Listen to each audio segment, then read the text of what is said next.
segunda parte del capítulo, eh, la parte de la teoría del comportamiento colectivo, ¿no? Y el problema de despolitizar los movimientos. Que digo, el semestre pasado, cuando tuvimos sistema político mexicano, tocó leer varias posturas del movimiento del 68 y una de ellas incluía que pues el movimiento había tenido una raíz o un origen pequeño burgués, y que pues esta raíz lo que yo alcancé a percibir es que trataba justamente esto de despolitizar el movimiento, ya que trataba como que, como dice la lectura, de integrarlo a la vida cotidiana, ¿no? Y entonces se referían al movimiento del 68 como parte del mismo movimiento generacional de esa época, más que como una cuestión de lucha por libertades políticas, por, bueno, sí, por una protesta social como yo creo que en realidad fueron. Eh, y pues sí, justamente lo narran como eso, como que solamente fue una lucha generacional de los jóvenes contra los viejos y que estas mismas luchas se daban en la casa, ¿no? Y que ahí la gran mayoría de los obreros, según esto, pues no estaban de acuerdo, ¿no? Con los chavos y que estaban de acuerdo porque pues, era un movimiento ahí simpático, ¿no? Y pintoresco, pero que en realidad cuando los chavos trataban de hablar sobre las cuestiones políticas del, del movimiento, pues la mayoría de los obreros o no se sentían identificados o decían que las teorías que los chavos leían en los libros y eso, pues se alejaban un poco de la realidad de México. Y yo, bueno, indagué más de ese tema y pues sí alcancé a leer testimonios así, por ejemplo, en el libro de Elena Poniatowska, que no recuerdo el nombre, pero bueno, yo creo que sí tiene mucho que ver con el origen de la sociedad mexicana, ¿no? Que es muy conservadora. Y entonces, al momento de criminalizar las protestas y criminalizar los movimientos sociales, yo creo que siempre se ha buscado que los movimientos aquí terminen como en una institucionalización, ¿no? Terminen casi en una burocratización o una que los adopte el mismo sistema político. Este, hemos visto que pues, muchos de los movimientos sociales grandes pues han culminado por ser absorbidos, ¿no? De alguna u otra forma por la esfera política y pues yo creo que también eso tiene que ver mucho con que durante muchos años pues el gobierno fue de, pues más allá de un estado benefactor, creo que en muchos sentidos sí fue hasta paternalista, ¿no? Entonces, yo creo que muchas veces la sociedad, a veces en este afán de que el mismo gobierno se encargara de todo, ¿no? Y de solucionar todos los conflictos internos del país, eh, pues dejaba de lado esta parte de la protesta, ¿no? Y de señalar eh, pues con lo que estaba inconforme o de señalar lo que estaba mal, pues a cambio de mantener un status quo, ¿no? O ya de, digamos, de la manera más conservadora posible, pues no tratar de que hubiera un baño de sangre, ¿no? No tratar de que hubiera violencia o no tratar de tratar de hacer enojar ahí a las autoridades. Entonces, pues yo como que esa parte sí la pude eh, relacionar al caso mexicano ahí del 68 y pues con esta parte de lo que vimos en el sistema político mexicano el semestre pasado. Perfecto, muchas gracias. Sí, esta cuestión de despolitizar a los movimientos sociales desde la propia teoría, ¿no? Es decir, verlos simplemente como una especie como de cuestión ideológica, de experiencias de la vida cotidiana, ¿no? Que claro que lo son, pero hay una relación entre lo micro y lo macro que esta perspectiva no alcanzó a ver o no quiso ver, ¿no? O sea, la relación entre estos cambios generacionales, ideológicos, y su impacto en las cuestiones estructurales políticas, ¿no? Y sí, muchos autores han tendido a ver esa cuestión del movimiento del 68 como un movimiento, o de los movimientos del 68 como movimientos simplemente generacionales, ¿no? Como que ahora andan de rebeldes los chavos, y pues, son jóvenes y pues quieren comerse el mundo. Ya saben, ¿no? Esos discursos de los ñores, y, y pues no, ¿no? O sea, claro que tuvo sus impactos, políticos, culturales, ¿no? Económicos. Por ahí incluso hay algunos autores, ¿no? Que dicen que el movimiento del 68, pues precisamente fue uno de los primeros impulsores del pensamiento neoliberal, ¿no? Toda esta cuestión de hacer más chico el Estado, ¿no? Que no tuviera una intervención tan grande y de pensar primero en el individuo, en mí mismo, ¿no? Después de viene una cuestión neoliberal, ¿no? Pero bueno, son algunas lecturas que se le hacen a este tipo de perspectivas, ¿no? Entonces es importante pensar precisamente esta relación de la que también habla Pablo Iglesias ahí en su texto, esta relación entre estructura y superestructura, ¿no? O sea, entre lo que Gramsci llamaría estructura y superestructura en términos marxistas, de la estructura como esta base material de lo que es la cuestión cultural, ideológica, ¿no? Que Gramsci después transforma en su perspectiva como que no es que la estructura determine totalmente la superestructura, ¿no? Sino que hay una determinación de ambas, ¿no? ¿Cómo se da esa relación? Es precisamente lo que Pablo le reclama a todas estas perspectivas teóricas, ¿no? Que no alcanzan a ver esta relación entre lo que nosotros llamaremos, por ejemplo, cultura, eh, y las cuestiones políticas, estructurales, económicas, materiales, ¿no? Digamos, es una especie como de tratar de lo que quiere hacer un poco Pablo Iglesias, y que han tratado de hacer otros autores antes de él, como Thompson, Edward P. Thompson y el propio Gramsci, eh, de ver la relación que hay entre lo cultural, entre lo que nosotros filosóficamente llamaríamos idealismo, y la cuestión material, ¿no? Que filosóficamente podríamos llamar materialismo, ¿no? Que no es que tenga que haber una pelea a muerte entre las dos, ¿no? Sino que de qué forma se relacionan estas dos cuestiones, ¿no? Entonces, bueno, ¿alguien más? El compañero Roberto Durán y luego la compañera Mónica, por favor. A mí lo que más me gustó fue esta idea de la incidencia de la cultura en los movimientos sociales y en particular la parte que recupera Pablo Iglesias de Douglas McAdams, creo que se llamaba, McAdam, sobre que existen como tres bases culturales de los movimientos, ¿no? La primera base que McAdam propone es que los líderes de los movimientos tienen que hacer que las reivindicaciones de tales movimientos conecten culturalmente con el propio grupo que se quiere movilizar, ¿no? Que haya esta especie de identidad.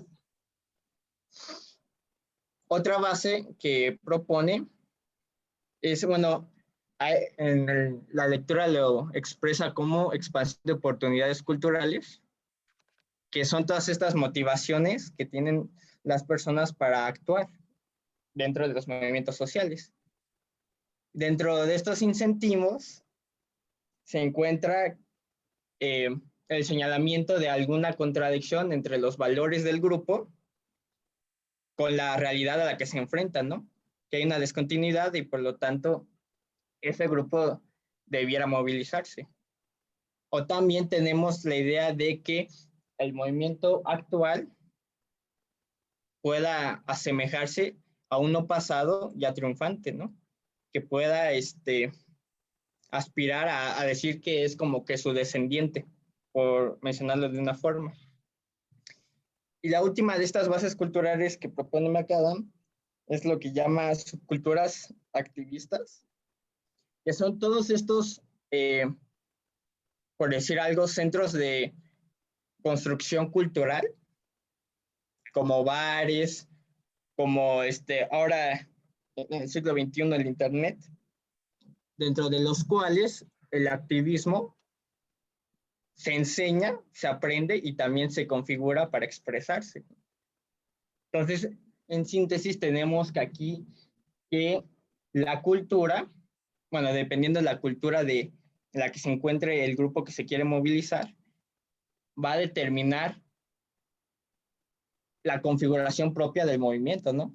Es por eso que existen movimientos con distintas características, ¿no? Porque se encuentran cada uno en distintos contextos culturales, que a su vez generan distintos incentivos. Claro, claro. Es la cuestión de los marcos, ¿no? Que es muy utilizada para estudiar los movimientos sociales, ¿no? Que sobre todo lo que nos aporta es, digamos, la cuestión de cómo se construyen identitariamente los movimientos, ¿no? Yo lo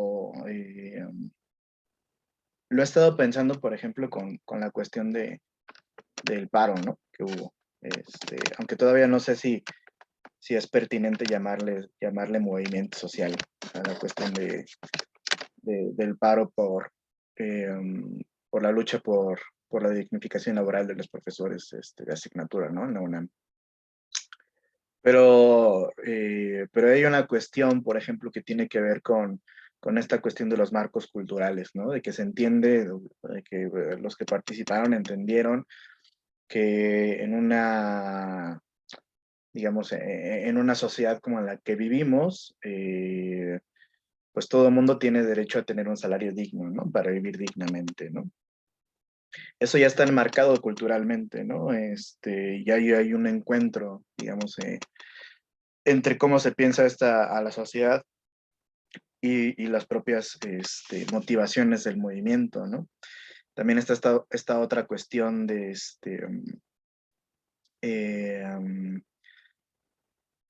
ver una especie como de disonancia, ¿no? Entre lo que sucede en la universidad y estos supuestos valores culturales, ¿no? O sea, nos están diciendo que nosotros debemos aspirar a tener un salario digno, a estudiar para tener un salario digno, a licenciarnos para tener un salario digno, etcétera, etcétera, etcétera. Pero por otro lado, quienes nos dan clases, a pesar de que tienen licenciatura y otros tienen maestría o doctorados, no tienen este salario digno, ¿no? Entonces hay una disonancia ahí que lo que precisamente hace es empujar a la movilización, ¿no? ¿Qué es lo que está pasando con esto?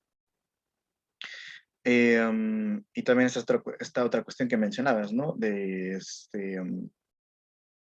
la identificación con pasados movimientos que tuvieron cierto éxito, ¿no? Por ejemplo, yo me acuerdo cuando veía algunas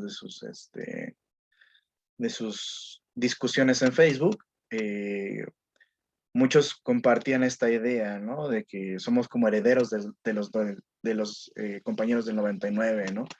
Que lograron esto, no sé qué, ¿no? Entonces, es una perspectiva bastante interesante para estudiar los movimientos sociales, ¿no?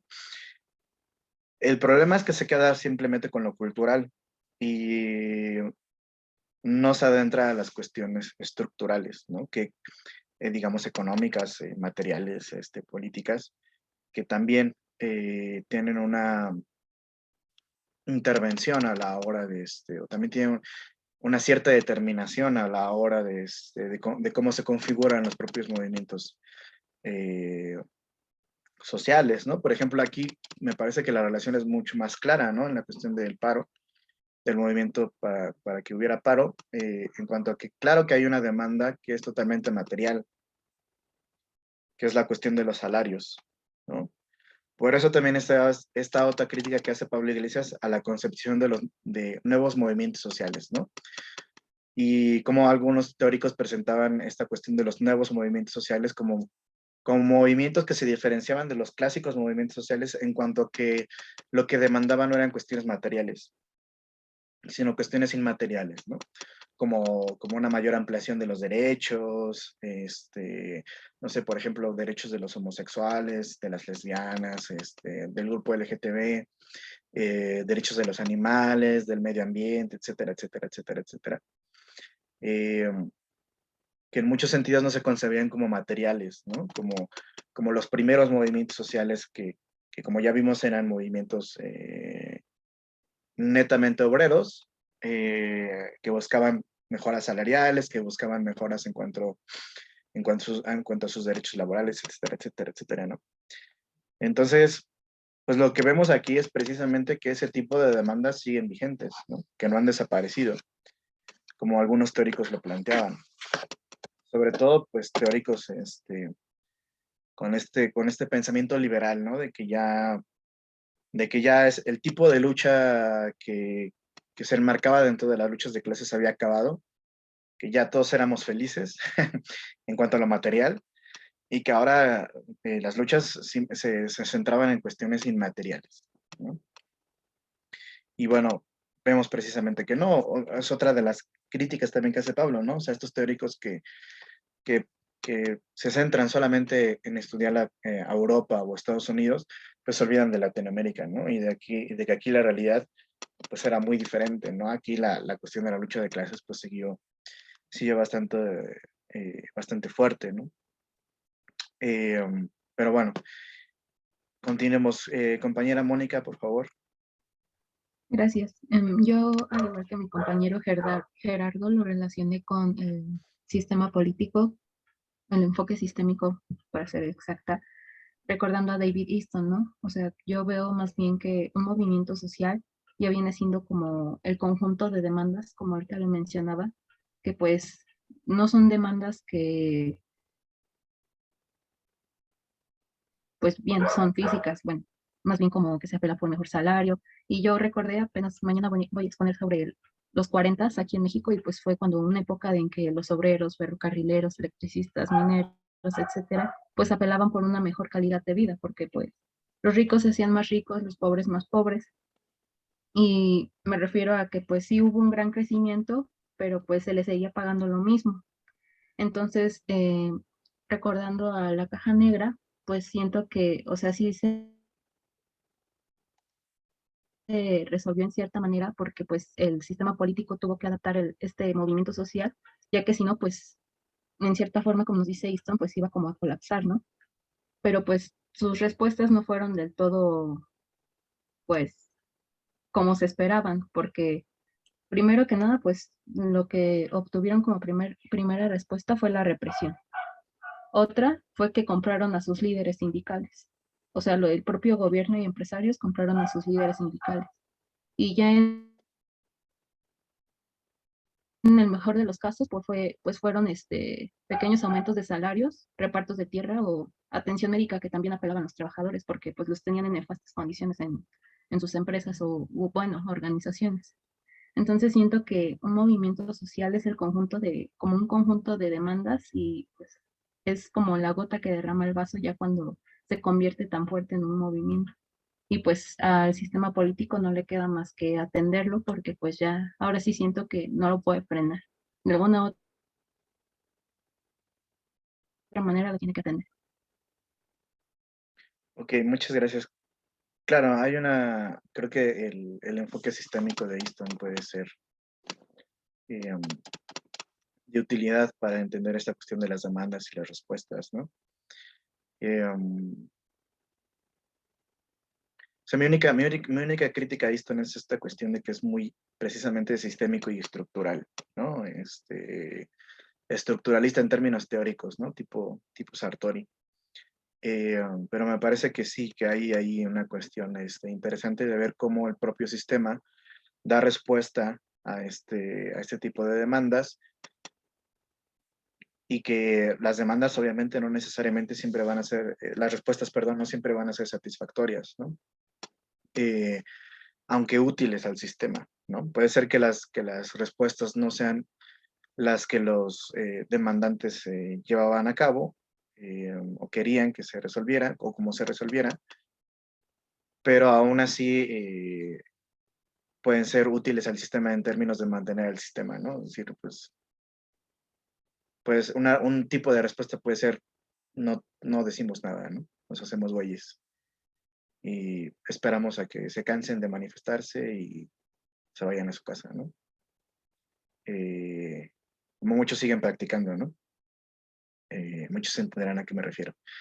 Entonces, eso puede ser un tipo de respuesta. Otro tipo de respuesta, bueno, pues no te damos todo lo que quieres, te damos algunas cosas, pero vamos a negociar lo demás y al final nos hacemos güeyes y no te damos todo, ¿no? Etcétera, etcétera. O sea, las respuestas casi siempre lo que tienden a hacer es a mantener a flota el propio sistema político, ¿no? Más que a responder a las demandas en un sentido pleno, lo que busca el propio sistema político es responder de tal manera que el sistema político no se encuentre en peligro, ¿no? A veces esas respuestas no son del todo satisfactorias y los movimientos no dicen nada, es como, bueno, pues ya ni modo, así es la vida, no sé qué. Y en otros momentos lo que provoca es que se prendan aún más, ¿no? Y que actúen de otra forma.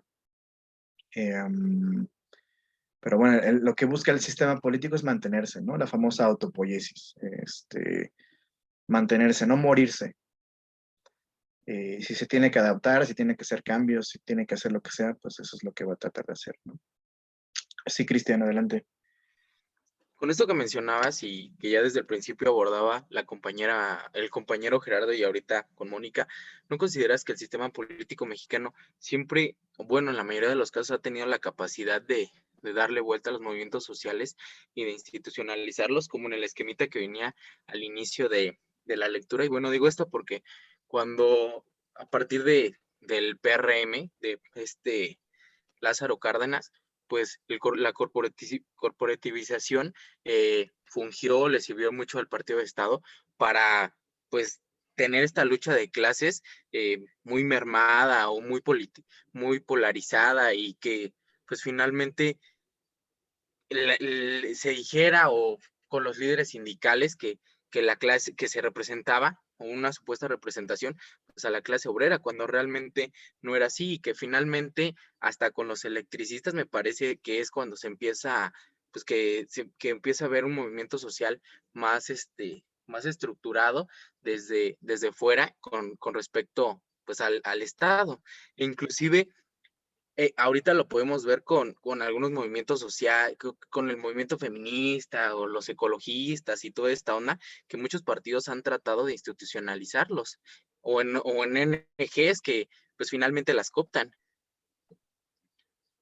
Claro, lo que ya hemos platicado varias veces, ¿no? La capacidad del sistema político mexicano para hacer que lo que resiste apoye, ¿no? Hablamos de la reforma política del 77, ¿no? Etcétera. Entonces, sí, el sistema político mexicano y sus elementos han sabido, digamos, generar ciertos espacios para que haya cambios que lo que hagan es que no cambie nada, ¿no? Que cambie mínimamente las cosas, ¿no? O que el cambio sea mucho, mucho más paulatino de lo que esperaban pues los que participan en ciertos movimientos sociales, ¿no? Pues en ese sentido se ha sido muy inteligente. Por eso, en algún momento yo me acuerdo que los del Yo Soy 32, primero decían que no tenían líderes y después eligieron líderes, pero que eran rotativos, ¿no?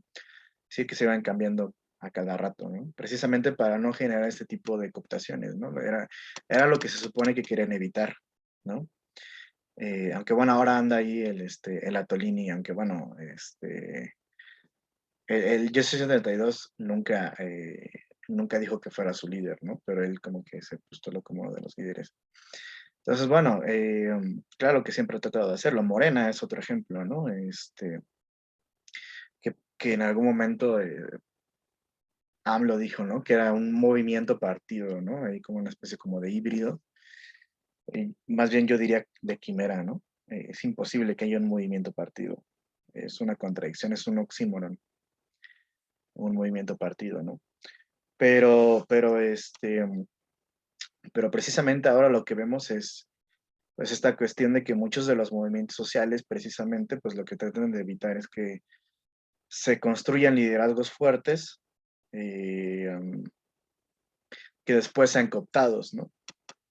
Si tratan de llevar la cuestión de la discusión, de las decisiones importantes, siempre de forma horizontal, ¿no?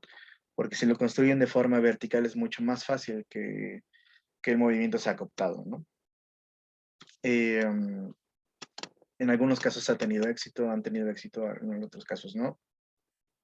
Y sobre todo también partiendo de las premisas que ya Michels había dicho en algún momento, ¿no? Que cuando alguien dice organización, dice oligarquía, ¿no? Entonces, ¿cómo evitar que una organización sea oligárquica? Pues tratando de hacer que ciertas decisiones se mantengan horizontales, etcétera, etcétera, etcétera, ¿no? Aún así parece siempre limitado esta cuestión, ¿no? Pero bueno, ¿quién más ha adelantado la mano? El compañero Martínez Gómez y luego el compañero Gerardo. Pues yo creo que como tal, como usted lo mencionaba, profesor, institucionalizar ya los movimientos sociales, pues no es tanto en sí como simplemente, era un movimiento, ahora pertenece al gobierno, porque pues son muchas ideas, mucho tipo de cuestiones sociales, razones por las que existen. Más que nada, yo sí siento que lo que hacen es, pues para los movimientos sociales, pues siempre ponen en jaque o en la mira, pues puede ser el gobierno pues, de esos momentos, etcétera, etcétera, tal vez como el EZLN, que pues ya están listos para responder con los militares, pero pues por la misma cobertura internacional de la prensa que tuvo, pues no lo hicieron. Entonces yo tanto así como decir que los institucionalicen, no creo, pero más bien, si toman todas las acciones necesarias para que estos tipos de movimientos dejen de estar provocando pues ruido y problemas, como en el caso de Yo Soy 132, que sí empezó como un movimiento fuerte, ocurrió pues todo lo de Atolini, que se hizo como su líder, otro autoproclamado, y pues ahorita ya pues está trabajando con el gobierno, ¿no? Entonces, pues no tanto como tal institucionalizarlo, sino buscan cómo debilitarlo, desacreditarlo, y pues al final y al cabo ya, pues que no cause ningún problema, simplemente que muera solito. Claro, y es que además que todo movimiento social pues eh, siempre tiene una muerte, digamos, prematura, ¿no? Siempre, siempre, siempre, siempre. Por la misma cuestión de que no es una organización institucionalizada. Entonces, los movimientos sociales siempre tienen un momento de inicio, de clímax y luego de apaciguamiento, ¿no? Como que el momento épico se acaba y se va desinflando, ¿no? Eso es natural de los movimientos sociales. Entonces sí, es difícil, ¿no? Esta cuestión de pensar la institucionalización de los movimientos, me parece que precisamente es un oxímoron. O sea, es como el oxímoron Partido Revolucionario Institucional. O sea, tampoco, o sea, revolucionario e institucional, como, ¿no? Que alguna vez también por ahí mencionaron aquí en la clase.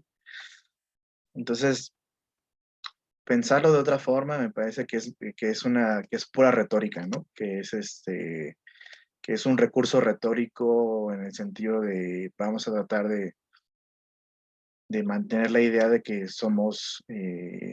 de que lo que queremos son cambios profundos, ¿no? Aunque estando dentro del gobierno ya no lo podamos hacer. Eso es muy irónico, ¿no? Porque muchos de estos movimientos que después se transforman en partidos y que obviamente ya siendo partidos aspiran a obtener el poder del Estado, precisamente para promover sus cambios, los cambios que quieren. Luego a la hora de llegar ya a ser gobierno, ven que desde el gobierno es muy difícil hacer cambios profundos, ¿no? Y además eh, que es hasta contradictorio, ¿no? Porque casi todo gobierno lo que quiere es que haya un orden. Eh, claro, hay distintos tipos de órdenes, ¿no? Pero casi siempre o más bien siempre lo que quieren es que haya una especie de orden. Y eso va en contra de ideas de cambio y de revolución, ¿no? O de reforma, si quieren. Entonces, o de reforma profunda en ese sentido, ¿no? Entonces es muy irónico, ¿no? Como se aspira a hacer un cambio revolucionario, y luego llegan al poder y luego se dan cuenta que desde ahí no se puede. Paradojas de la política. Bueno, sí, compañero Gerardo, por favor. Pues yo nada más tenía como que una pequeña pregunta, digamos, conforme a esto, donde pues sí, más allá de una institucionalización, ¿no crees que es la misma sociedad que, digamos, ya más allá de los movimientos sociales, que de las causas de las luchas sociales o de las causas de las luchas de estos movimientos, si no están patrocinadas por un partido político o si no están patrocinadas por un organismo que realmente vean que tengo oportunidad de llegar al poder o de llegar a figurar en el sistema político mexicano a través de cualquier cosa, no tienen como que sentido, no tienen eh, como que el valor suficiente para abanderar una lucha? O sea, ¿no crees que es la misma sociedad la que ha derivado en que, pues sí, cada movimiento social, cada lucha social, cada cuestión que busque una representatividad tenga fuerzas que ser cooptada por el sistema político en este caso? Pues es que depende cómo se plantee precisamente la movilización, ¿no?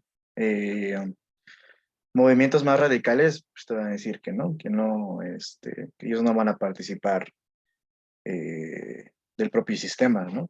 Porque entienden que no es ahí donde se llevan a cabo los cambios, ¿no? Aunque hay una idea que los únicos, hay una idea generalizada como de sentido común. Cuando yo digo sentido común no quiere decir que sea lo obvio. Cuando digo sentido común quiere decir que es lo que la mayoría cree, aunque no necesariamente sea razonable, ¿no?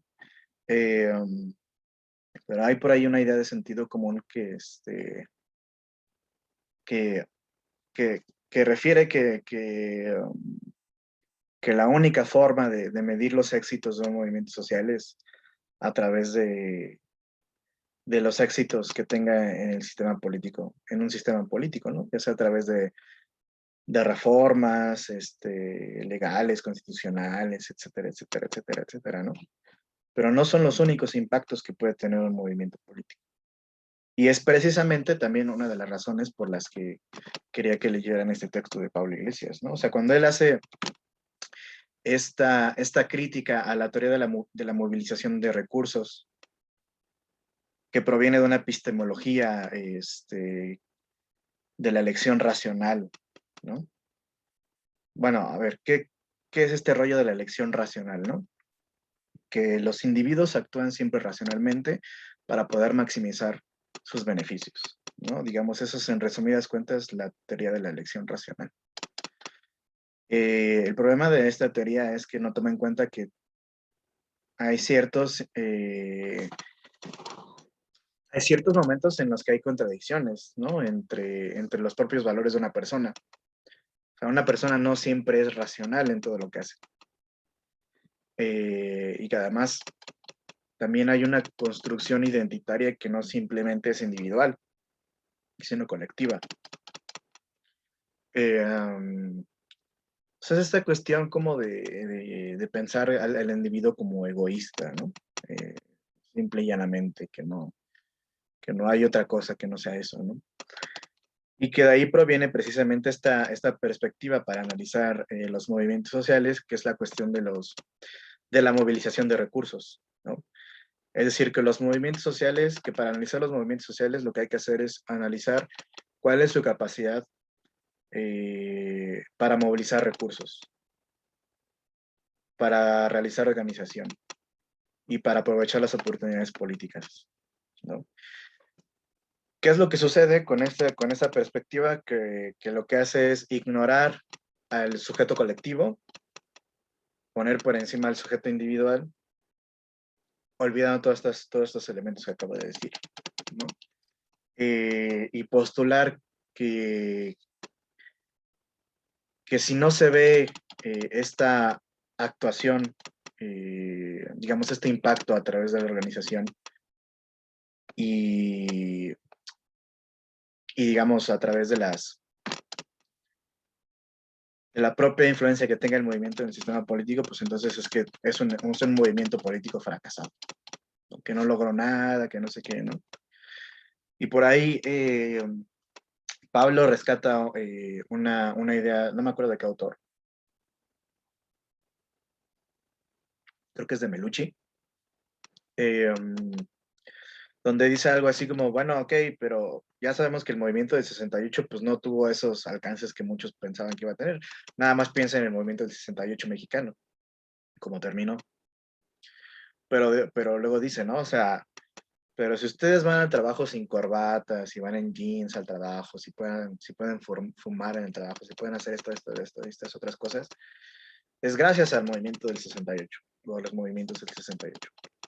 Es decir, que aquí el impacto no fue directamente en un sentido de, bueno, sí, pues mira, lograron hacer una reforma constitucional o de este tipo, no sé, directo en el sistema político, sino que muchas veces los impactos son culturales y después tienen un impacto político, ¿no? Como el ejemplo que les decía del neoliberalismo, ¿no? Que muchos piensan que su gran impulso también vino del 68. O sea, toda esta idea de poner por encima al individuo, de menos Estado, primero fue una cuestión que tuvo un impacto cultural y luego se transformó en un impacto político, ¿no? Con políticas específicas de reducción del Estado, ¿no? Entonces, no siempre es fácil ver cuáles son los impactos de un movimiento social. Por eso no es como que, pues ya ven, no sirven para nada los movimientos sociales, nunca logran nada. No, o sea, hay que ser serios y hay que hacer un análisis profundo de todas las aristas en donde pudo un movimiento social tener un impacto, ¿no? Entonces, si uno lo piensa desde la perspectiva de la movilización de recursos, pues creo que sí, o sea, que no, que todos los movimientos sociales entonces tenderían a ser cooptados, ¿no? Pero no todos los movimientos sociales buscan tener un impacto de ese tipo, ¿no? Por ejemplo, ahora que mencionabas la cuestión del ZLN, que sí, que en algún momento cambió, ¿no? Que sí, lo que buscaban en un principio, pueden buscarlo ustedes en la primera declaración de la Selva Lacandona, lo que ellos buscaban era, lo ponen ahí en Google, primera declaración de la Selva Lacandona, ¿no? Lo que buscaban era la conquista del poder político, la conquista del poder estatal. Y luego no se sabe muy bien si por cuestiones contextuales o si porque entre ellos mismos discutieron y llegaron a otra conclusión, pero cambiaron de idea, hicieron un llamamiento a la sociedad civil, etcétera, etcétera, porque empezaron a postular esta idea de que el cambio no iba a venir desde los viejos paradigmas, ¿no? O sea, los viejos revolucionarios lo que buscaban era la conquista del poder, o sea, al más puro estilo bolchevique, conquistar el Palacio de Invierno y hacerse del poder, ¿no? Pero precisamente es con el ZLN que viene un cambio de paradigma, que lo que dicen es, no, o sea, el Estado no nos va a dar la solución, lo que nosotros queremos es autonomía, poder decidir por nosotros mismos sin que intervenga el Estado, ¿no? Porque si nosotros nos volvemos a otra vez a la lucha revolucionaria por el Estado, lo que vamos a hacer es repetir los mismos errores del pasado. Entonces ahí también es donde dice, por ejemplo, el mismo Pablo Iglesias, ¿no? Donde acepta que sí hay un cambio de paradigma en cuanto a los nuevos movimientos sociales, pero que no tiene que ver con la cuestión de que ahora se van a pedir cuestiones inmateriales y se van a dejar de lado las cuestiones materiales, sino que ya no van a ser los mismos objetivos, ya no va a ser el objetivo de la conquista del poder estatal, sino la búsqueda de una transformación desde abajo y no desde arriba, ¿no? Por eso AMLO también es súper viejo en términos de, en términos de pensamiento de izquierda, esta cuestión de querer, como luego dice AMLO, ¿no? De barrer de arriba hacia abajo, ¿no? De acabar con la corrupción desde arriba hacia abajo y de transformar todo desde arriba hacia abajo. Pues es que era una discusión que hace años ya se había tenido, ¿no? Que ya se había comprobado a través de muchas experiencias que no era la mejor forma. Pero bueno, el viejito de AMLO pues sigue con ese tipo de ideas, ¿no? Y creo que ya estamos viendo precisamente otra vez los límites, ¿no? De ese cambio que puede haber desde arriba hacia abajo. Entonces, muchos de estos nuevos movimientos sociales lo que sí decían, no, es que el movimiento tiene que venir desde abajo. Incluso salió un libro por ahí, ahorita no recuerdo el autor, John Holloway, que se llama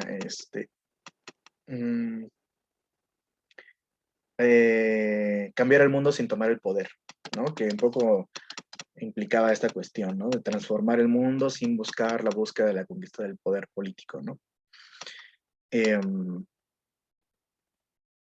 Entonces, bueno, fueron ciertas ideas que fueron surgiendo a partir de estos nuevos movimientos sociales, ¿no? En ese sentido sí se puede aceptar la concepción de nuevos movimientos sociales, ¿no? Pero no en el sentido de que a veces trata como de convertirlos en una cuestión incluso hasta apolítica, ¿no? Pero bueno, por ahí iría un poco la idea que yo tendría acerca de esto que tú planteas. ¿Alguien más? ¿Alguna otra pregunta, alguna otra duda que tenga respecto a la lectura? Voy a tratar de hacer un breve resumen de todo lo que nos dice Pablo Iglesias aquí en este texto. Y luego si nos queda tiempo, les voy a pasar un pedacito de una entrevista que le hacen cuando él recién llega a la vicepresidencia y le empiezan a plantear todas estas cuestiones de qué se puede hacer desde el gobierno, de si se puede seguir siendo movimiento desde el gobierno, etcétera, etcétera, ¿no? Entonces, bueno, ya dijimos, ¿no? Que esta cuestión, que la concepción de movimientos sociales ya es bastante vieja, del siglo XIX, con Lorenzo von Stein, que después lo retoma Marx, y que obviamente viene de estas cuestiones de los movimientos obreros, ¿no? Y los primeros teóricos de este tipo de movimientos, pues, tratan de postular que hay una especie de irracionalidad en todo movimiento de este tipo, ¿no? ¿Se acuerdan cuando, bueno, ustedes estuvieron con el profesor Rodolfo y supongo que habrán leído el de Psicología de Masas y Análisis del Yo en algún momento, ¿no? Cuando Freud menciona por ahí a Gustave Le Bon como uno de los teóricos del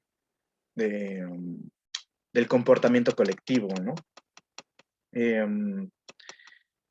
Y que luego aquí otra vez vuelve a aparecer en esta lectura de Pablo Iglesias, ¿no? Que precisamente es uno de estos exponentes de esta teoría del comportamiento colectivo, que parte de premisas de que todo movimiento colectivo es irracional, ¿no? De que despierta ciertos elementos irracionales de los seres humanos y no sé qué, etcétera, etcétera, etcétera, ¿no? No tuvo mucho éxito esta perspectiva para explicar a los ciertos movimientos sociales, lo que provocó que surgiera precisamente esta otra teoría, pero que lo lleva al otro extremo, ¿no? A pensar que todos los movimientos, o que detrás de todo movimiento social, había una cuestión de elección racional, ¿no? Que es la que acabamos de mencionar hace rato, ¿no? La de movilización de recursos. Entonces se lo lleva al otro extremo. Todo ser humano actúa a partir de una elección racional que lo que pretende, individual siempre, que lo que pretende es maximizar sus beneficios, etcétera, etcétera, etcétera, ¿no? Luego nos introduce a esta cuestión de los nuevos movimientos sociales, de esta discusión que ya también un poco platicamos, ¿no? de que parecía que habían surgido nuevos movimientos que se diferenciaban de los clásicos, sobre todo en el sentido de que no pedían cuestiones materiales, sino inmateriales, ¿no? Pero ya dijimos un poco que estos movimientos quizá podrían entenderse como, como nuevos en el sentido de que no persiguen los mismos objetivos que los viejos movimientos en términos políticos, ¿no? No es el alcanzar el poder y el adueñarse del poder, sino más bien ser como una especie como de contención con el poder político, ¿no? Y de esa manera llegar a cumplir, a alcanzar sus metas, ¿no? Y luego entra esta cuestión de la cultura, precisamente también a partir del análisis de Marcos, ¿no? Que sobre todo digamos, lo que nosotros diríamos que podemos analizar a partir del análisis de Marcos son las cuestiones identitarias, ¿no? Es muy, muy interesante y que es muy rica y que es muy pertinente, pero que se queda ahí un poco corto, ¿no? En cuanto a poder analizar también las cuestiones estructurales, ¿no? Y en último lugar, pues por ahí dice, ¿no? O sea, hay un intento de hacer un eclecticismo teórico que trate de juntar distintas teorías para poder explicar a los movimientos sociales en su totalidad, ¿no? Pero lo que dice Pablo Iglesias es, claro, pero el problema es que parten de epistemologías diferentes, ¿no? De puntos epistemológicos diferentes. Y ese es el problema. O sea, ¿cómo haces tú para conjuntar, por ejemplo, la teoría de la elección racional con la teoría de, por ejemplo, de los marcos, del análisis de marcos, ¿no? Si una parte epistemológicamente de pensar que el individuo es antes que la sociedad, y la otra parte de pensar que primero es lo colectivo antes que lo individual, ¿no? Entonces, dice que son algunas de las problemáticas, ¿no? Que hay para poder entender esta relación entre lo individual y lo colectivo, pero también entre lo estructural y lo superestructural, ¿no? Entre la identidad y la estructura. ¿Y qué él va a tratar de resolver? Pero en el siguiente capítulo que nosotros no pudimos ver, pero que si lo quieren leer ahí por pura curiosidad lo pueden hacer. Pero bueno, digamos, son algunos de los puntos interesantes que habrían dentro de esta lectura, y aunque él no menciona a Thompson y a Gramsci de forma profunda, sí me parece que yo tengo que hacer la mención aquí porque precisamente estos teóricos son quienes tratan de, digamos, desde una perspectiva teórica, ir viendo cuál es esta relación entre estructura y superestructura, o entre identidad y estructura, ¿no? Gramsci, ustedes ya conocen a Gramsci, pero quizá no conocen tanto a Thompson, que por ahí tiene un libro que se llama La formación de la clase obrera en Inglaterra, que es muy interesante porque lo que él hace es ver cómo desde las propias experiencias cotidianas de la clase obrera se va construyendo una identidad de clase, ¿no? Es decir, desde las experiencias que ellos comparten, desde las penalidades que ellos comparten, desde los sufrimientos que ellos comparten, desde etcétera, etcétera, etcétera, ellos van encontrando van encontrando ciertos elementos en común que después lo que van a hacer es construir una identidad. Es decir, aquí cómo está la relación entre estructura e identidad. En Thompson, pues que a partir de experiencias materiales, que es que yo ya perdí el trabajo, que es que no me pagan bien y no me alcanza para comer, pues a mí tampoco, y empiezan a identificarse, ¿no? O que es que tuve un accidente laboral y no me quieren indemnizar y no fue mi culpa, ¿no? Pues a aquel fulanito también le pasó, y se empiezan a identificar en todo este proceso. Y luego pasa a convertirse en una identidad, ¿no? O sea, de experiencias materiales luego surge una identidad que podríamos llamar cultural. Y es una perspectiva bastante interesante, ¿no? Si lo quieren leer, también está en internet ese libro de la formación de la clase obrera en Inglaterra. Muy, muy interesante. Y Thompson, pues también es marxista, ¿no? Igual que Gramsci. Entonces, bueno, después de este breve resumen, ¿qué les parece si les comparto esta pequeña entrevista para que vean pues la opinión de Pablo. No me acuerdo exactamente dónde menciona estas cuestiones, entonces la voy a ir viendo y si veo que no es esa parte donde que quiero que vean, pues le voy a ir adelantando, ¿vale? Entonces déjenme compartirles pantalla. Esperen, esperen, esperen. Bueno, aquí también pueden oír, que si no, no van a oír. Ok. ¿Ya lo pueden ver?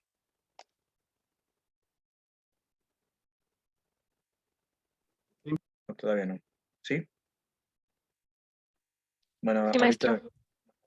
a ver si se escucha. Recibirnos en esta. ¿Y se escucha? Sí, Bueno, buenas tardes, muchas gracias por recibirnos en esta serie de entrevistas que estamos haciendo con personajes relevantes de la última década.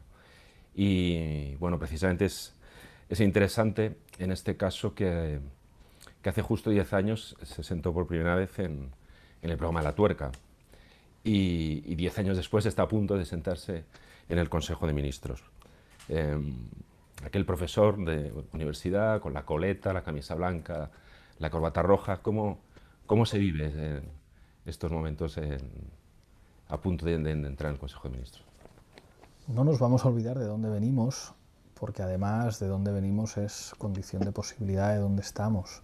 Sin La Tuerca seguramente no habría existido Podemos y no estaríamos donde estamos. Creo que hace 10 años, con mucha frescura. Perdón, una aclaración. Cuando hablan aquí de La Tuerca, se refiere a un programa de YouTube que él tenía, un canal de YouTube, que era donde hacían entrevistas, hacían debates, etcétera, etcétera, etcétera, ¿no? Y pues así empezaron estos cuates. Con ingenuidad también, sin imaginar que iba a ocurrir todo lo que iba a ocurrir, pero creo que fuimos capaces de empezar a señalar algunos elementos de diagnóstico sobre la situación política en nuestro país, muchas veces improvisando. Yo recuerdo que el 15M nos pilló en La Tuerca y llevábamos varios programas como muy tristes, viendo las revueltas árabes con la sensación de por qué en España no pasa nada. Y no fuimos capaces de prever que iba a ocurrir algo como el movimiento 15M. Y bueno, con mucha ternura, con la sensación de que en estos 10 años quizá hayan pasado algunas décadas, pero muy orgulloso del lugar del que venimos y bueno, pues con todos los matices de haber llegado hasta aquí siendo muy fieles a lo que fuimos. Yo sigo presentando La Tuerca, ahora reconvertida en un programa de entrevistas que tendré que dejar de hacer, vinculado a un medio de comunicación, pero seguiré buscando mis ratos para hacer entrevistas pues en el despacho de la sede nuestra o donde se pueda, también para no perder del todo pues un poco lo que soy. Sigo pensando que en la política se está de paso y que yo soy profesor de ciencia política y presentador de programas minoritarios y eso es lo que yo soy, y esto de hacer política y eventualmente gobernar tendrá que ser una etapa que más tarde o más temprano se termine. La afronto con muchas ganas, con ganas de por lo menos 8 años de gobierno que nos sirvan para cambiar algunas cosas en este país, pero sin olvidarme del lugar del que vengo. ¿Y alguna vez imaginó llegar a esto? O incluso llegar más lejos, claro. Nunca, nunca. O sea, a mí siempre milité en política desde los 14 años, pero desde que me empecé a dedicar a investigar en la universidad y a ser profe, me veía, en el mejor de los casos, como asesor, que es además a lo que me dediqué en algunos momentos y lo que entendía que tenía sentido para alguien que se dedicaba a investigar, a estudiar y a dar clases, pues poder ayudar en algunas cosas a los que ponen la cara. Y lo veía además como algo mucho más interesante, más divertido y menos sacrificado que asumir el protagonismo político en persona. Y ahora, después de lo que he vivido, pues lo pienso todavía más. Sí, habla de ese papel de asesor. Recuerdo que después de la campaña de 2012, en la que colaboró con Alternativa Galega de Esquerdas, bueno, se hablaba entonces de la Sirisa Galega, con Beiras, con Yolanda Díaz, hubo un momento después de la campaña bueno, en una charla en la Invisible en Málaga, usted decía que llegar al gobierno también significaba subir el terreno de las contradicciones para enfrentar al enemigo, pero al mismo tiempo que las contradicciones podrían abrir el campo político. Ahora que van a entrar el gobierno, ¿cómo convive con esas contradicciones? Bueno, creo que acertamos en aquel diagnóstico. Yo venía como de 2 experiencias de asesoría en España que me marcaron mucho. Primero con Izquierda Unida. Allí conocí a algunos de los jóvenes de Izquierda Unida que hoy están al mando y recuerdo que compartíamos como una cierta frustración de no poder hacer las cosas que nosotros, yo no tenía carne de IU, pero era el partido al que votaba, había militado muchos años en la Juventud Comunista, pero con algunos de los dirigentes jóvenes de ese partido y algunos no tan jóvenes, pienso en Amanda Meyer, pienso en Alberto Garzón, que nos conocimos en esa campaña, en Enrique Santiago, que le conocía desde antes, una cierta sensación de impotencia, de en esta época habría que hacer las cosas diferentes. Y sin embargo en Galicia, con Yolanda y con Beiras, fue completamente distinto. Allí sí se pudieron hacer las cosas diferentes, a pesar, creo que también lo cuento en esa charla, de que ahí también aprendí que la política es un poco como las salchichas. Es decir, no pienses todo lo que hay que hacer para fabricar una salchicha, aunque la salchicha después esté muy buena. Y ahí aprendí muchísimo. Y es verdad que esa experiencia de la que se ha hablado muy poco, la experiencia de Alternativa Galega de Esquerda, fue clave para, digamos, como precedente de lo que ocurrió después y como síntoma de que el sistema de partidos estaba cambiando y que podía saltar por los aires. Recuerdo una apuesta con Miguel Urbán, que le dije, tío, creo que vamos a superar al bloque nacionalista galego en Galicia. Y me dijo, estás flipando. Y le gané una cena. Eso era inimaginable.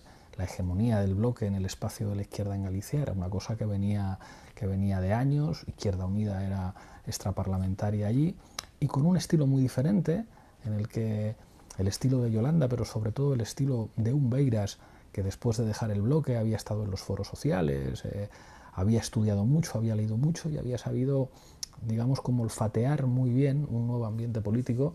Pues de eso aprendí mucho. Las contradicciones, bueno, hacer política supone asumir que hay que trabajar con las correlaciones de fuerzas existentes. Recuerdo que en los primeros años nosotros quizá fuimos ingenuos a la hora de valorar esas correlaciones de fuerzas.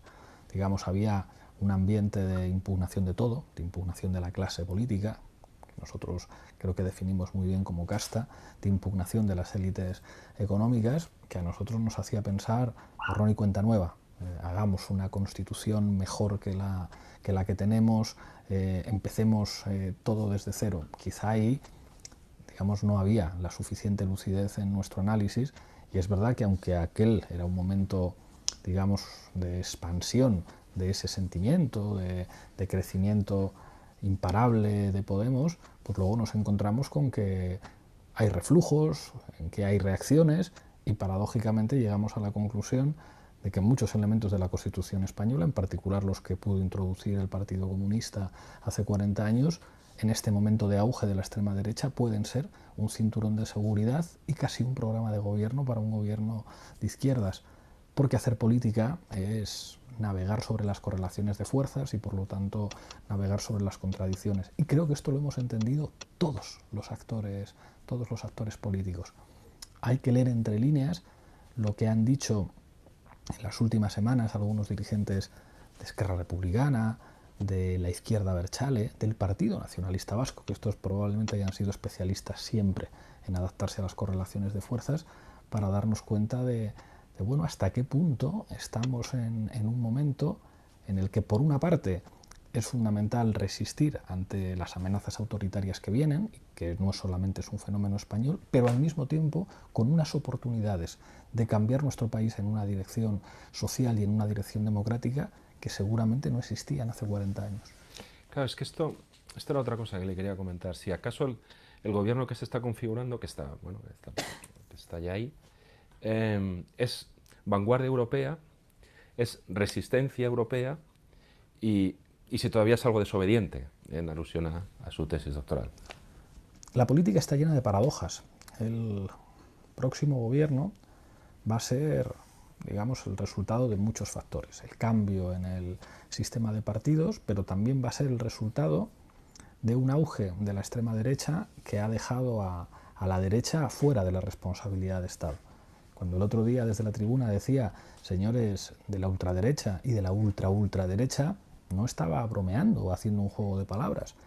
El Partido Popular de Casado, con la emergencia de Vox, se ha quedado sin espacio político en el centro. La parte más ridícula de esta realidad se veía en Ciudadanos, que no tiene ninguna, digamos, razón sensata para competir en ese terreno con Vox y con el PP, pero que no sabe representar otro papel porque la política son espacios. Esa realidad, toda vez que Ciudadanos no supo o no quiso jugar el papel que habían planificado para Ciudadanos las élites oligárquicas, sostener bien gobiernos del PP, bien gobiernos del Partido Socialista, digamos que la definición de los campos políticos en nuestro país presenta una oportunidad histórica, una oportunidad de avances sociales en un sentido democrático que puede convertir a nuestra patria en un referente europeo de justicia social y de creación de nuevos derechos, y un referente mundial también, en el que toda la izquierda del mundo va a mirar al próximo gobierno, al gobierno que vamos a hacer. Pero si eso ha sido posible, es también por la emergencia de fuerzas políticas que están cuestionando las bases mismas de los sistemas políticos europeos surgidos de la Segunda Guerra Mundial y surgidos, digamos, del ambiente social del antifascismo. La política está llena de esas paradojas. Ojo, hoy estamos padeciendo a Donald Trump, que está a puntito de desencadenar un conflicto bélico de dimensiones desconocidas en Oriente Próximo. Y al mismo tiempo, no es imposible que Bernie Sanders sea el próximo presidente de los Estados Unidos. Mucho ojo con las paradojas de la política y con los, digamos, resultados que a priori nadie se imaginaría. ¿Quién iba a imaginarse que tendríamos un gobierno en Argentina como el que tenemos hace 4 años cuando Macri arrasó? Bueno, veremos a ver lo que ocurre. El futuro puede ser muy tenebroso o no. A lo mejor nos toca ser protagonistas de una época histórica y enormemente hermosa. En una entrevista que hacía también a Manuel Castells, el futuro ministro de Universidades, en otra vuelta de tuerca, le hacía una pregunta que yo creo que también es muy pertinente en estos momentos, y es acerca de, bueno, de hasta qué punto tener el gobierno es tener el poder, y al mismo tiempo hasta qué punto en este mundo en el que vivimos, con soberanías compartidas con instituciones europeas y con municipales o autonómicas, los márgenes que hay también dentro del gobierno. Preguntarle esto a Castells es un privilegio. Hablamos de una apisonadora mental, que es probablemente iba a decir el sociólogo, el cientista social e incluso el académico español vivo de más prestigio mundial. Obras suyas como La Sociedad de la Información son referencias en todo el mundo, han sido traducidas a todos los idiomas. Es alguien que ha sido un pionero a la hora de describir y diagnosticar la sociedad global y explicar cómo funciona y explicar cómo, de alguna manera, la forma red ha sustituido al viejo juego de los leviatanes a la hora de construir las soberanías del presente, formas muy autoritarias de dominio político, pero también ofreciendo alternativas muy interesantes. ¿Qué es lo fundamental para entender el contexto político global en el que nos movemos? Y lo que diferencia además lo que somos nosotros de lo que podían ser, digamos, los actores políticos en los años 30. Digo esto de los años 30 porque últimamente se dice, es que hay ambientes que recuerdan a los de la República de Weimar. Va a ser el primer gobierno con una fuerza política a la izquierda del Partido Socialista desde la Segunda República. ¿Cuál es la diferencia fundamental con ese contexto? Claro que en ese contexto había relaciones internacionales. Claro que las oligarquías españolas en los años 30 estaban vinculadas con poderes exteriores y el papel de las potencias de la no intervención dirigidas por el Reino Unido fue determinante en la suerte que tuvo que correr España.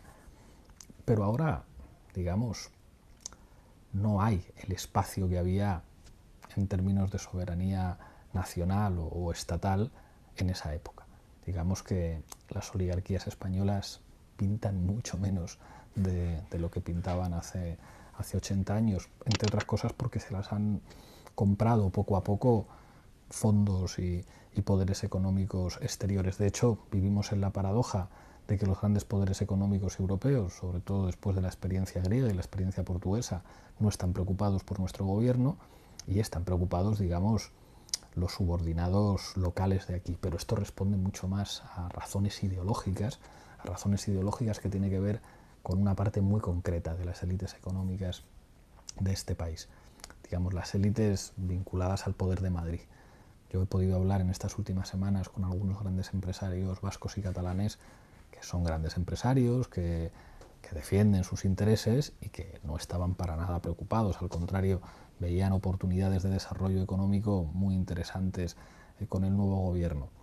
Bueno, esas élites oligárquicas que en muchos aspectos podríamos definir como lumpenoligarcas, en la medida en que no han sido grandes emprendedores, han hecho dinero básicamente por estar cerca del Estado y por ser herederos de viejos apellidos que han crecido en torno a la dictadura, herederos de ese viejo bloque de poder que describía muy bien Tuñón de Lara. Ahora estamos en un contexto en el que esas élites no pintan tanto en nuestro país y donde los poderes possoberanos exteriores, el poder de la Unión Europea, el poder de grandes fondos de inversión, el poder de instituciones supranacionales es mucho más importante y establece las reglas del juego. El otro día la representante de la CUP en el Congreso decía una cosa muy sensata. Decía, claro, es que su programa es todo en el marco de, digamos, en el marco de Europa, en el marco de la responsabilidad fiscal europea. Claro, ese es el contexto que define la política. La nuestra, la del gobierno de Puigdemont que ellos votaron y la de cualquier actor político de cualquier Estado. Yo ahí creo que se pueden hacer bastantes cosas con los márgenes de la política fiscal, pero claro que vivimos en un contexto en el que, digamos, llegar al gobierno no solamente es no tener el poder, sino que está, en términos históricos, probablemente más lejos que nunca de lo que aprendimos desde el siglo XVI, que era el Estado y que era la soberanía. Y aún así, el hecho de que haya habido tantos conjurados tratando de evitar que nosotros pudiéramos gobernar revela que aún así el espacio de decisión es lo suficientemente amplio como para poder cambiar hacia mejor la vida de muchos ciudadanos. Pero somos absolutamente conscientes de los límites y de algo muy evidente, como cualquier ciudadano europeo y más como cualquier ciudadano de un país del sur de Europa, vivimos en una democracia limitada por poderes económicos. Hay un asunto, no puedo hablar todavía, pero va a ser muy importante en el próximo gobierno, la Agenda 2030. Bueno, todos los estudiosos de la Agenda 2030 reconocen que el límite para desarrollar esos objetivos es que si no afectan a los poderes financieros y a los poderes económicos, es muy difícil combatir la pobreza, combatir el cambio climático, combatir la desigualdad. Bueno, pues esa es la realidad en la que nos movemos. Sí, pero fíjese que antes hablábamos de AGE como la Syriza galega, porque en aquellas elecciones Tsipras consiguió pasar, no sé si era subió del 10-12 que le daban las encuestas hasta el 20 y tanto, se quedó a punto de ganar, luego gana en el 15, que le recuerdo allí precisamente en Atenas, y parecía de repente como que se podía construir otra Europa, parecía que se podía hacer una Europa alternativa, parecía que ese pacto de estabilidad y desarrollo de la UE podía reformarse. Bueno, llega el referéndum, ganan el referéndum contra los memorandos, pero al final se tienen que aplicar, o sea, al final de alguna manera Tsipras pierde aquel pulso, ¿no?, contra los otros 27. ¿Esa fue una lección que se aprendió? ¿O realmente en algún momento, o sea, cómo repercutió eso en la idea de la posibilidad de un desborde por la izquierda, de los marcos siempre estuvo claro? 1 contra 27, si además ese 1 es Grecia, pues es evidente que tiene todas las de perder. O sea, hubo algún insensato que pensaba que los chinos o los rusos iban a poder compensar una correlación de fuerzas como esa, pues ya hemos visto que no. Y hasta los 27 se han podido permitir pedir perdón y reconocer que lo que hicieron con Grecia no tenía nombre. Y con todo y con eso, Syriza hizo algunas cosas buenas y se ha consolidado como la única fuerza de oposición viable en Grecia. Pero yo recuerdo que Alexis era perfectamente consciente. Él, hablábamos mucho por teléfono en aquel entonces y me insistía en ojalá logréis hacer un gobierno de coalición con el Partido Socialista, porque entonces ya, digamos, la correlación en Europa nos podría permitir negociar un poquito mejor y buscar alguna alternativa. Bueno, eso es la verdad. Es verdad que España no es Grecia. Y tampoco tenemos un programa de máximos, tenemos un programa muy sensato que hemos negociado con el Partido Socialista y que va a tener el visto bueno de todos los socios europeos, y además yo creo que les vamos a demostrar que es mucho más eficaz en términos de creación de empleo, de creación de estabilidad en nuestro país, de garantizar derechos sociales y derechos civiles, que son la base identitaria de Europa y el mejor freno frente a la extrema derecha. Pero aun siendo la cuarta economía del euro, aunque nos pueda ir bien, nosotros necesitamos socios, nosotros necesitamos que haya más gobiernos europeos que se sumen, digamos, a un estilo de protección de los derechos sociales y los derechos humanos. Tenemos esperanzas de llevarnos muy bien con los portugueses, pero también con los italianos, donde el Partido Democrático está gobernando con el movimiento Cinque Stelle. Bueno, hay que buscar socios, incluso en familias políticas distintas, para hacer algo que era un consenso entre socialdemócratas, democristianos y comunistas, que era que el estado del bienestar había que protegerlo, había que cuidarlo, y que el patrimonio público es condición fundamental para que haya algo de soberanía y de bienestar. Y en esa dirección vamos a trabajar, en unas condiciones, por suerte, bueno, pues mucho más favorables que las que tuvieron que vivir los griegos hace algunos años. Claro, es que en esa década catastrófica, como llamó él en el debate de investidura, bueno, hay que recordar que hubo aquellos recortes de Zapatero en mayo del 10, que fueron muy duros, luego a continuación en la reforma del 135, los recortes del 12 de Rajoy, que han sido los mayores que nunca hemos tenido. Es decir, fue una década que empezó, bueno, y en la que se ha sufrido lo peor de la crisis, de la última crisis económica, ¿no? La que se aplicaron esos recortes, austeridad. En cambio, ahora se trata de cambiar ese paradigma, pero tampoco estamos en un momento como en el que estábamos previo a la crisis. En realidad, Sarkozy, ¿se acuerda que dijo en el 2008 que había que reformar el capitalismo? esa es la clave. Si en realidad, a los que nos gusta la historia está llena de paradojas y de enseñanzas. La derrota ideológica del neoliberalismo es evidente. Y la mejor prueba de la derrota ideológica del neoliberalismo no somos necesariamente nosotros, sino la extrema derecha. Porque al igual que en los años 20 o en los años 30, cuando se plantean una serie de alternativas, aparecen los monstruos y aparecen los reaccionarios, que son exactamente igual de neoliberales que los otros, pero que no ponen el acento en eso. Ponen el acento en la lucha del último contra el penúltimo, en la seguridad no entendida como los servicios públicos garantizados para las familias, sino como una suerte de política securitaria y represiva, tratando de despertar los sentimientos más alejados de los derechos humanos y del espíritu europeo, pero eso es uno de los resultados del fracaso ideológico del neoliberalismo, y también nos dice que estamos ahí en una batalla, en un terreno de juego enormemente complejo, que en el caso de nuestro país se añade, que digamos, la clave para entender la extrema derecha en España no es tanto lo que venía describiendo como la crisis del neoliberalismo, aunque algo también, pero la clave fundamental en España es el proceso y el conflicto político-territorial, en particular el catalán. Y bueno, basta escuchar los discursos del otro día por parte de la extrema derecha para entenderlo.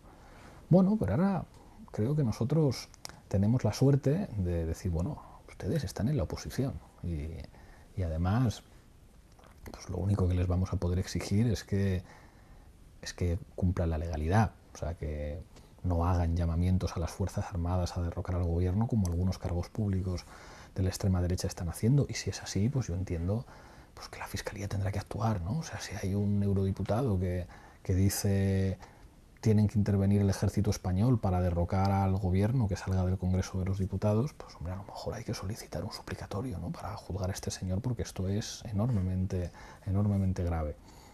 Pero creo que tenemos que asumir una oposición que en realidad no nos va a criticar por lo que hagamos, nos va a criticar por lo que somos, hagamos lo que hagamos. Y creo que hay dos retos marcados en el programa que son muy evidentes. Por una parte, proteger los derechos sociales, proteger los servicios públicos, crear nuevos derechos y al mismo tiempo convertir el diálogo político en algo más que una palabra y en una realidad negociadora para afrontar el conflicto territorial, y que nuestro Estado, con sus contradicciones, con sus dificultades, digamos, pues se conviva mejor y pueda haber unas relaciones entre instituciones mejores que las que tenemos. Esos tienen que ser los dos retos del próximo gobierno, que es básicamente aplicar el programa que hemos acordado y, bueno, pues hacer que la ley actúe si alguien pretende alentar golpes de Estado. Si antes, bueno, recordaba de alguna manera a Gramsci hablando de los claroscuros cuando surgen los monstruos.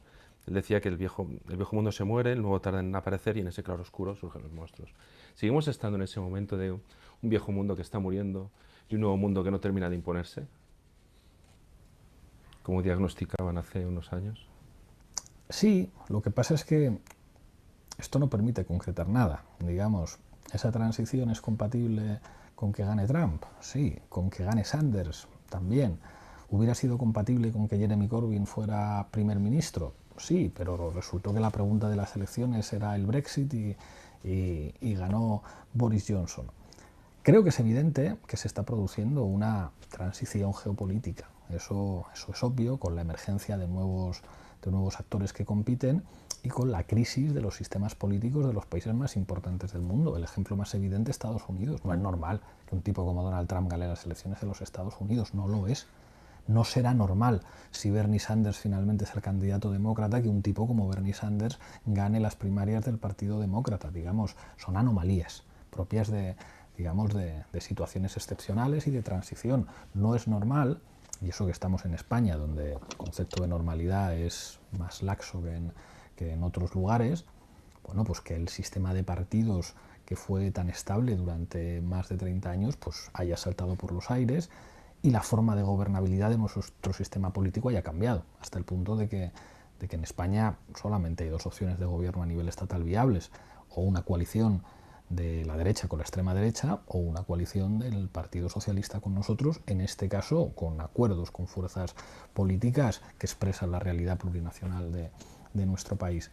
Estamos en una transición que puede ir hacia muchos lugares. Nuestra obligación es defender que vaya hacia un lugar que conocemos perfectamente, que es la protección de los derechos sociales y los derechos humanos, a lo que se añade una cuestión que es de emergencia mundial, como es el cambio climático. Si nos quedamos sin planeta no hay espacio ni para estado del bienestar ni para nada, y que al mismo tiempo eso se pueda convertir en una referencia internacional y tengamos socios y aliados en otros países para avanzar en una dirección razonable, una dirección que reconoce cuáles son las correlaciones de fuerzas y que reconoce que las democracias están limitadas y que estamos todavía muy lejos de poder democratizar la economía y poder disciplinar democráticamente a grandes poderes económicos descontrolados que van a seguir teniendo un enorme poder y que van a obligar a todos los gobiernos, empezando por el nuestro, a negociar y a ceder en muchas cosas, porque así son las correlaciones de fuerzas. En esta década, cuando sí que pareció que la crisis de régimen en España era más potente, es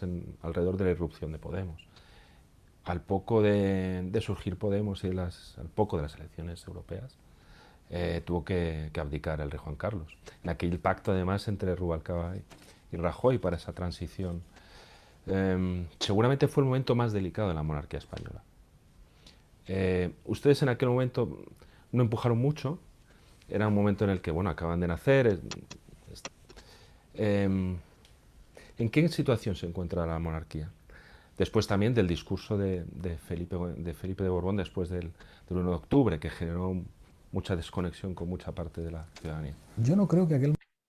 Le voy a adelantar tantito, porque, bueno, aquí habla un poco de la monarquía, la propuesta de una república, si es posible, ¿no? Todas estas cuestiones.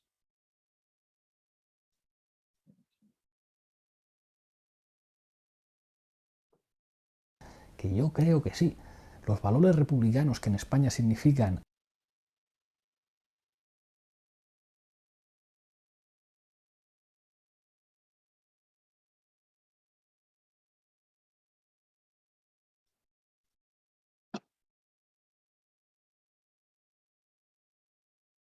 porque los movimientos sociales han demostrado que sí se puede.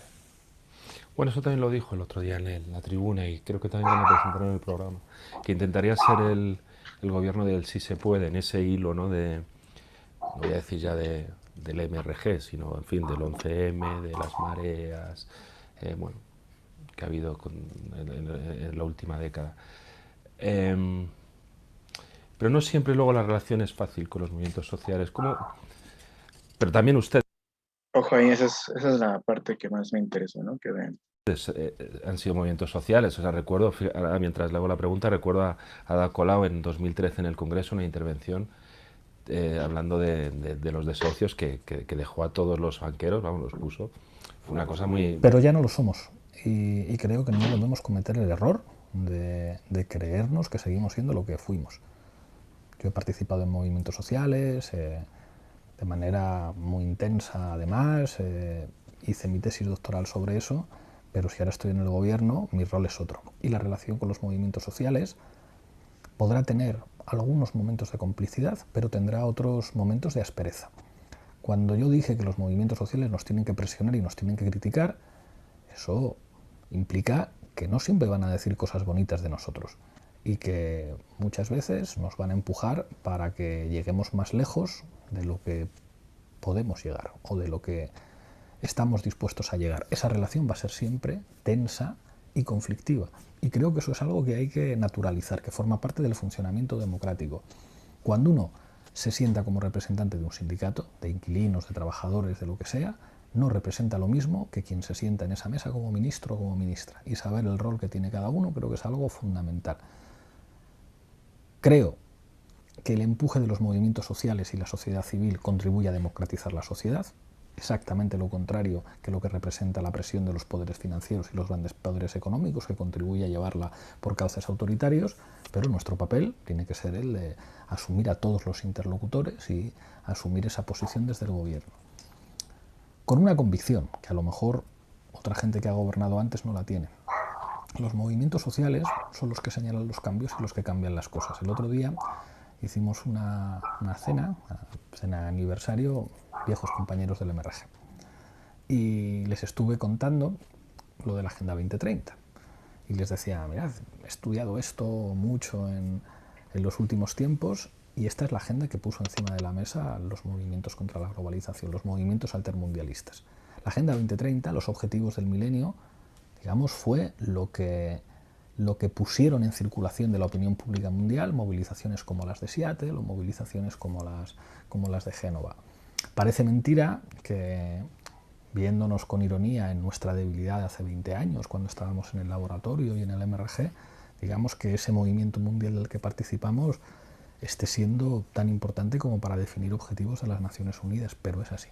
Pero es así, del mismo modo que Podemos no existiría si no hubieran existido movilizaciones sociales, y del mismo modo que este gobierno no existiría si no se hubiera visto, digamos, empujado por la exigencia del movimiento feminista, del movimiento de pensionistas, de las mareas en la defensa de los servicios públicos. Con todo, no es que los movimientos sociales lleguen al gobierno, somos cosas diferentes y cada uno tenemos que asumir nuestro papel.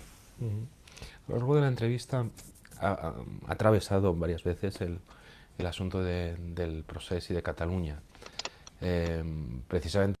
Bueno, hasta aquí le dejamos. Si quieren ya a ver ustedes ahí en su casa, pueden buscar entrevista a Pablo Iglesias y está en el canal del diario.es, ¿sale? Bueno, pues ¿qué les ha parecido? Está buena, ¿no? Está interesante. Bueno, a mí se me hace una perspectiva muy diferente a por ejemplo, a la de AMLO aquí en México, ¿no? Nosotros somos un movimiento, ¿no? Y esta otra perspectiva de Pablo de nosotros ya no somos un movimiento, tenemos otro rol desde el gobierno. Y bueno, quería dejarles esa pequeña reflexión. No sé si alguien quisiera hacer alguna observación. Dice el compañero Cristian, está interesante, más porque no es común ver políticos así. ¿Cómo? ¿A qué te refieres, compañero? Sí, que aborden temas un poco más profundos de la ciencia política. Claro, ¿no? Parece que está dando una clase sobre ciencia política y pues nosotros desafortunadamente no tenemos ese tipo de políticos en nuestro país. Es otra cosa, otro nivel. La verdad es que es otro nivel. Y bueno, acá teníamos a Alfredo Adame, a Carmen Salinas, tenemos al nuevo gobernador de Nuevo León, ¿no? Al Tinieblas. Y bueno, ya tienen a Pablo Iglesias. Y no solo Pablo Iglesias, hay muchos otros que la verdad es que traen otro nivel, ¿no? Y que pueden hacer, que les pueden hacer este tipo de entrevistas, ¿no? Y que, por ejemplo, una entrevista así, de este nivel, es muy difícil que se la hagan a un político mexicano, ¿no? Que sea capaz de profundizar de esa manera y además desde una, ¿cómo llamarlo? Desde una honestidad intelectual, ¿no? De saber cuáles son los límites de la política, del gobierno, de lo que podemos hacer, de lo que no podemos hacer desde el gobierno, ¿no? Y plantearlo directamente y abiertamente, ¿no? Un político aquí en México siempre te va a decir que va a poder hacer todo desde su posición como gobernante, ¿no? AMLO el primero, ¿no? Entonces, pues sí, es otra onda. No sé si alguien más quiere hacer alguna otra reflexión, algún otro comentario. Bueno, pues entonces si quieren le dejamos hasta acá. Acuérdense de dejarme sus participaciones aquí en el chat, sus nombres de aquellos que hayan participado. Y bueno, los que me vayan a enviar por correo su participación, pues acuérdense de mandármela. Y pues nada más, pues hasta aquí le dejamos entonces y nos vemos la próxima clase, ¿vale? Cuídense mucho. Bye, bye.